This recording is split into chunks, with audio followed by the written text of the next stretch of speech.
Welcome to the WPC Plus Fantasy Baseball Podcast. I'm Pierre, he's Nick, and we're here to talk about breakout pitchers. You may have already caught our episode on hitters. Now we're going to talk about some pitchers that we like that are flying a little bit under the radar in draft season. And Nick, I've noticed you got a little trend here with your picks. We'll get to it, but liking the bullpen a little bit, I think it might have something to do with our Tribro draft that we're doing lately.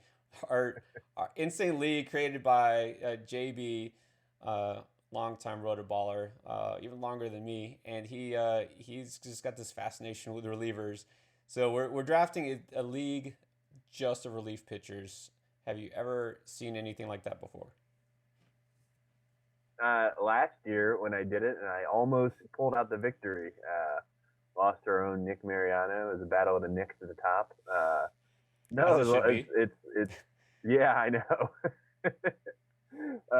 No, it was a lot of fun. It makes you a lot more informed on deeper bullpen options, and yeah, we'll get to my trends in a little bit, but yeah, I do like myself some relievers, but man, some of the dregs that we're having to draft in this Tribro League are some deep pulls on, on the bullpen. Absolutely. Well, one of my last guy, which we'll get to, I was kind of bummed he got sniped from me. But yeah, let's talk about some of these. Let's start with your first. This guy I definitely like as well, and that is Tehe Anton for Cincinnati. Now it looks like the competition for saves right now comes down to Lucas Sims and Amir Garrett. Uh, I don't know if Anton's a closer in waiting or if he's really in the mix there. I think he was mentioned kind of during the winter as a potential candidate, but I think that also they mentioned like five different guys. So I'm not putting too much stock into that. I think the question right now is he going to be a reliever or a starter, and which would be better? Yeah, what I like about him is that I'll take either. Like that's usually on if I'm on tweener guys like this, I I like to avoid. I don't like going after closers that I need them to be the closer to suspect guys that they're only going to be good if they have the closing role. And Antone is not like that. I think right now the plan is he's competing with Michael Lorenzen and Wade Miley for the fifth starter spot. If he does not win that, then he will head to the bullpen in some sort of role. I don't like, yeah, sure. Like the Cincinnati bullpen is not so settled that I don't think that he could eventually take over that role. If we were going to go to the bullpen, I would rather him just win the fifth starter spot. But regardless of where he's at, I'm pretty sure I know what kind of innings I'm going to get from him. Whether in long relief or spot starter or whatever, I think I'm going to get 100 innings of him. And he kind of, he made a leap last year by one, he had a small velocity boost, and two, really dialed in his pitch mix. And he has really good fastball, but has a tremendous curveball and tremendous slider. Slider had like a 20.9% swinging strike. His high spin curveball, 95th percentile in spin. Fastball, also super high spin, 98th percentile. Just a very, he can, that combo we've really seen succeed these past couple years. High spin fastballs up in the zone, high spin breaking stuff down in the zone, and that's kind of what he's dialed in on. So whether as a starter reliever, draft price is right, and I'm just looking for the innings and what I'm thinking is going to be like a 30% K rate. Yeah, we'll take that. And the thing is, everyone, you said chasing saves for if a reliever, it's like you have to be a closer or a potential closer, or you have to be like a frontline starter. So sometimes it's nice to just have a guy who'll get a lot of strikeouts and help your ratios. I mean, there's nothing wrong with that. I asked that question because I know last year his ERA was almost half when he was a reliever as opposed to a starter. But again, we're talking what I think less than 20 innings in each split, so Yeah. it's we probably shouldn't take too much away from that. But it'll be interesting to see what he winds up doing. I know a lot of people are kind of high on Lorenzen. And look, I know he's an interesting pick, but I don't see the ceiling being quite as high for him. So I prefer Antone, even if he doesn't win the starting job. So I'm with you on that. Um, Here's a guy that I'm gonna be pretty high on, and I keep kind of convincing myself is gonna break out. So I'm not high on really anybody else in the Cubs rotation except for Adbert Alzolay. He's really intriguing to me. Like again, look, small, tiny sample, but still striking out. I think 33% of batters face. He's got nasty stuff. He's a guy who has a slider that's good enough that I mean, call it a wipeout slider, but he can set people up with a decent fastball, and I think he's going to keep generating whiffs. Doesn't quite fit into the Cubs rotation, with guys like Trevor Williams and Zach Davies. Um, but you know what?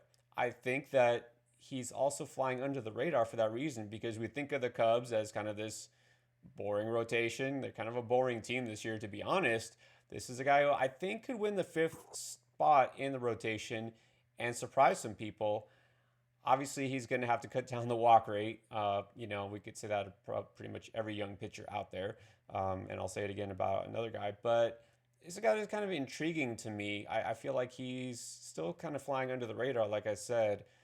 So he's somebody that it's worth a shot, even though there is obviously some tangible risk here. Yeah, definitely. Draft price is, throwaway draft price. 380 ADP, and he has. I think for that cost, yeah, he definitely has enough upside because he had a 33% strikeout rate last year, and in 2019 it had a 33% strikeout rate at AAA. Dude's got a lot of whip, and like you said, the issue with him, as the issue is with many young pitchers, is will he cut the walks down? He had a 15% walk rate in the majors last year, and his 12 inning cup of coffee in 2019 in the majors, he had a 15% walk rate. So that's it. Is he going to be going to cut down his walk rate and stick in the starting rotation, or is he going to keep being wild and go to the bullpen and not be as useful in fantasy?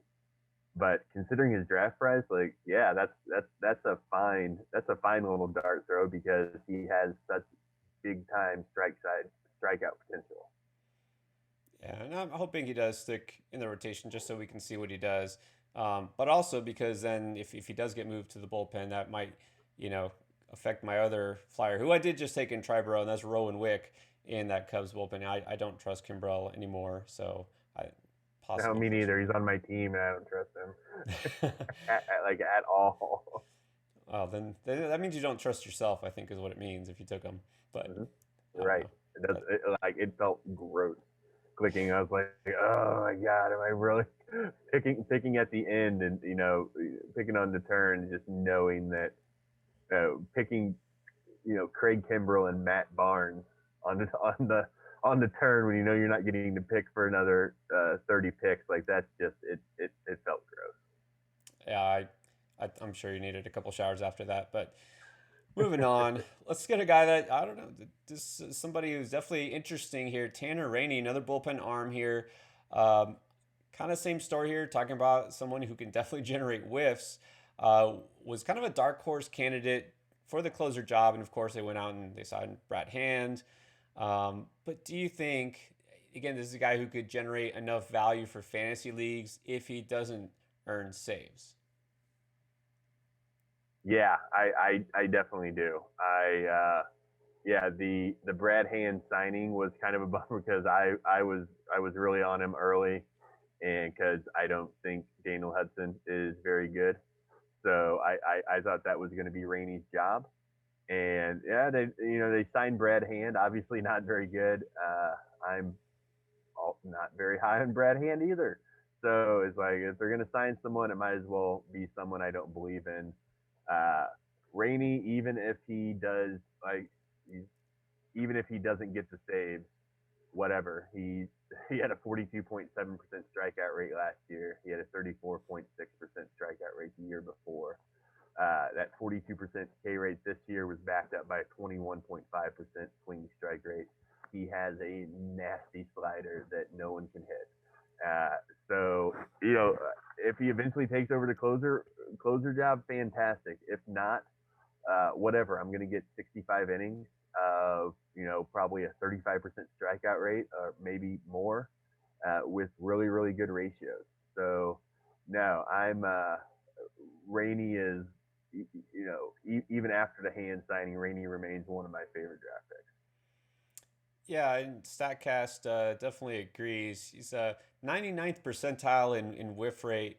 Also, his XBA for not just last year, but the last 2 years, elite. So that's definitely a good sign. I mean, if you're not a believer in hand, then it's definitely a smart pick to make. And look, that might be a case where in that situation, it's one of those where you pass up the current alleged closer and you get the guy who might take over the job halfway through the season, if not sooner.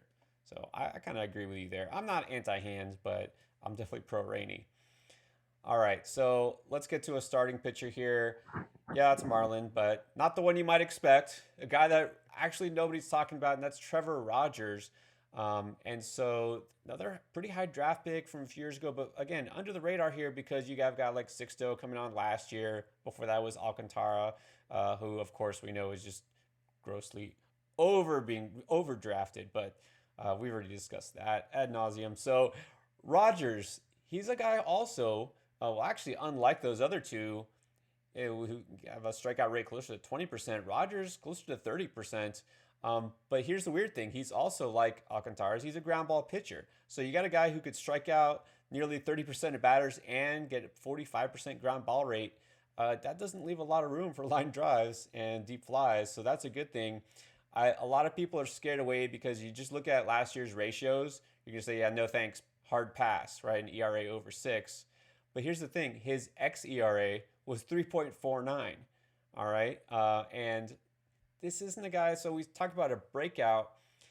I'm not saying he's necessarily going to step up and be, all-star caliber. He's more of a high floor player, but still, he's got the stuff, not nasty stuff. He doesn't have an elite pitch mix, let's say like a Sixto, but he's a guy who has a nice smooth delivery. He can still generate whiffs. And so I feel like he's a guy who, again, nobody's on at all, but could be a really nice kind of back of rotation arm there. Yeah, I like Rogers underrated. If I'm gonna considering draft price, if I'm gonna take a Marlins pitcher, it's probably Rogers. We talked about my issues with the other guy, but no, he had a 30% strikeout rate last year. Maybe a little bit inflated. It was backed by a 13% swinging strike. But yeah, the 6.11 ERA is super ugly. But you mentioned the xERA and xFIP and Sierra, he was right there too. It's a 3.67 xFIP, a 3.86 Sierra. Like he wasn't a 6 ERA pitcher last year, and he had a 30% strikeout rate. That's not too shabby, and you know he's got a high floor, and his stuff isn't felt like crazy felt, especially compared to Sixto. Uh, but he has like a sneaky good changeup. His changeup had a 22.8% swing strike rate last year. Had just a 256 xWO bacon against it. Like people were not making good contact against it. That was a pretty good pitch for him. He threw it about 20% at a time, and between that slider, a pretty decent fastball, and once again, bargain basement draft price. Yeah, I like Rogers. And I mentioned this in an article I did a few weeks ago. I like him more right now as kind of a sneaky buy low in dynasty, deeper dynasty leagues, more so than a guy I'm going to target in redraft, right? I'd probably take kind of the wait and see approach to see how he does this year. He might be kind of like a last round pick in a redraft league, just depending, but definitely somebody to watch. All right, and let's move on to it's another reliever, but this is a guy that I know not just you, a couple of guys on the RotoBaller MLB staff have talked up. The Padres bullpen is getting kind of crowded here. They just signed Melanson, but I don't feel like that kind of throws any cold water here on this pick. You like Austin Adams, but tell me why. Yeah, it is crowded, but at the like Austin Adams is the guy whose role I'm most confident in. Like he's like going to be long relief, not long, like multi inning, high leverage reliever. He's going to bounce around here and there. And looking at the other quote closers in the Padres bullpen, like if you're looking for saves out of the Padres bullpen, like are you really confident about drafting Pomeranz or Pagan or now Mark Melanson? Because I'm not. So Adams is another one of those guys that he has closer stuff. Like that is there's no doubt about that. He's kind of been shuffled around to a couple of teams. He was with the Nationals, got traded to the Mariners, and then came to San Diego with Austin Nola, an off-season trade, and missed most of 2019 with or no, I'm sorry, missed most of 2020 with a knee injury that he suffered at the end of 2019. But he's been like a kind of someone that people have thought is a closer and a really good closer in waiting for a while, but between a trade and an injury, like he's just kind of been shuffled around. But he's got like Rainey, he's a 40% strikeout guy. Filthy stuff. I know how the Padres are going to use him. Like once again, I'm not counting on Austin Adams for saves. If he gets a few, like cool, that's gravy on top. But I'm looking for 60, 65 innings of really good ratios and over a 35% K rate. Again, that'll do. And if you're in a league that counts holds, it reminds me not just physically but also statistically about a guy who's also in that same bullpen that probably nobody talks about, Pierce Johnson, another kind of a bigger guy who has a really strong strikeout rate, and so I think all those guys are going to have value at some point. Um, I have no idea who's going to be the closer. How many saves are going to shake out Yeah, there between those guys? I don't trust, I'm not Pagan. drafting the other guys because I need saves. Like I know I'm going to need saves out of them. Like Mark Mhm. Lance is not going to be good for your fantasy team unless he's the closer, Right. and Pomeranz to a lesser extent. So I'm like, those guys are getting shuffled. Like, give me Adams. I know what I'm going to get. And any saves is just a cherry on top. But give me those guys with the 35% plus K rates that might close at some point, but are going to give me good ratios if not. Exactly. Especially this year, that's another thing we haven't talked about is like I'm super cautious on. I'm not assuming besides like a handful of guys that I'm going to get full time innings out of all my starting pitchers. So even more this season, I want to make sure I have some really good relievers that are going to prop up my ratios and just kind of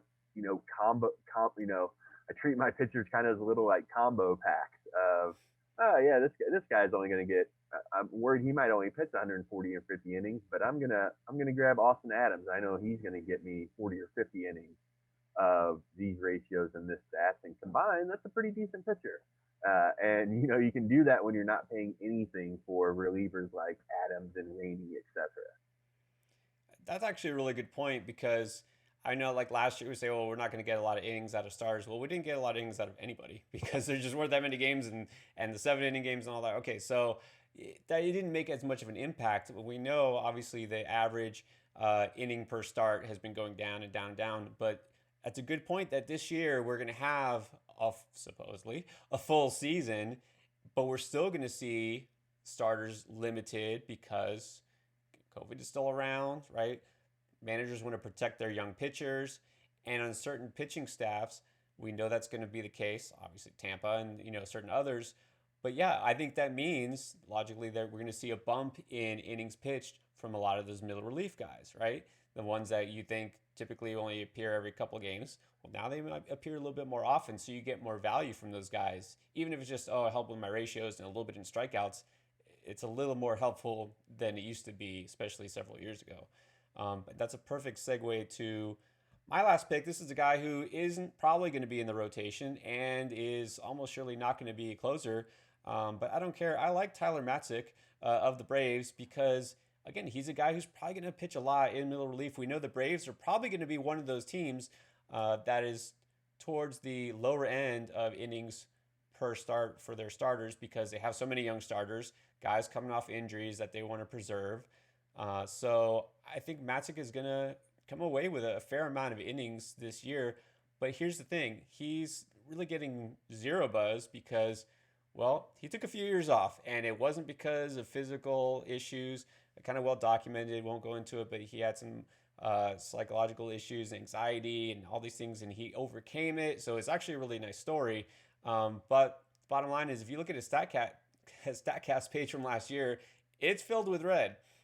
He's got the stuff. He was a former first-round pick from the Rockies, and now, fortunately, he's not in Colorado anymore. He's with Atlanta. So this is a guy who's got the stuff, right? He's got a role, even if it's not, earning necessarily wins or saves. But I think this is going to be somebody who, like you said, he's kind of a supplement to your starter. One of those guys you can just have in there and keep him in there every day, kind of filling up your stat line with some Ks. Do you agree that he could kind of be that booster to your starter, especially, well, what if you have a guy like, an Ian Anderson or somebody like that? Yeah, definitely. I really like Matic. He came back and man, this is not the Tyler Matic from I think 2015, 2016 was the last time he had pitched for Colorado, and he had some some nasty stuff. You know, fastball slider mostly mixed in a curveball, but the slider a good showpiece pitch had a 14.3% swing strike rate, but his four seamer had a 15.2% swing strike rate. Like it could not catch up with it. It was gets good late movement, and it's a really nice story, really nice year. Uh, but yeah, he's another guy. He's not the closer, but for one thing, Atlanta.